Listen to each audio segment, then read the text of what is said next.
বাগিনা জাহেদ কুরবানিটা তো গরু কিনতে পারলার। গরু তো দেখলাম মাশাল্লাহ সুন্দর আছে।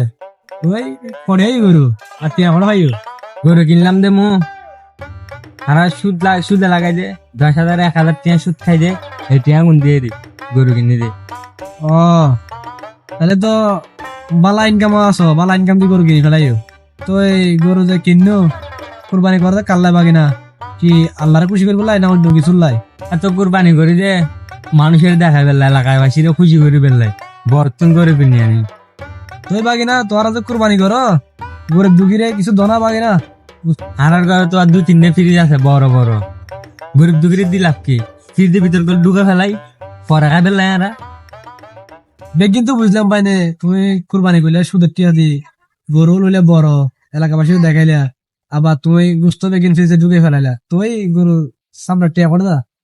সামনে টিয়া দে গরিব দুঃখীর হক কিন্তু তাই জানি গরিব দুঃখীর তো নদী সামনে টিয়া দি মশলা কিনে গুস্ত খাই বেলাই। এটা হলো বাস্তব চিত্র আমাদের সমাজের। যারা কুরবানি করে তাদের এমন অনেক লোক আছে যারা সুদি টাকা দিয়ে অবৈধ টাকা দিয়ে কুরবানি করে, আল্লাহ সন্তুষ্টির জন্য না, শুধুমাত্র মানুষকে দেখানোর জন্য। সুতরাং ভিডিওটা তাদের জন্য যারা অবৈধ টাকা দিয়ে কুরবানি করে। এসব চিন্তা বাদ দেন, সচেতন হন, আল্লাহ সন্তুষ্টির জন্য কুরবানি করুন। ধন্যবাদ।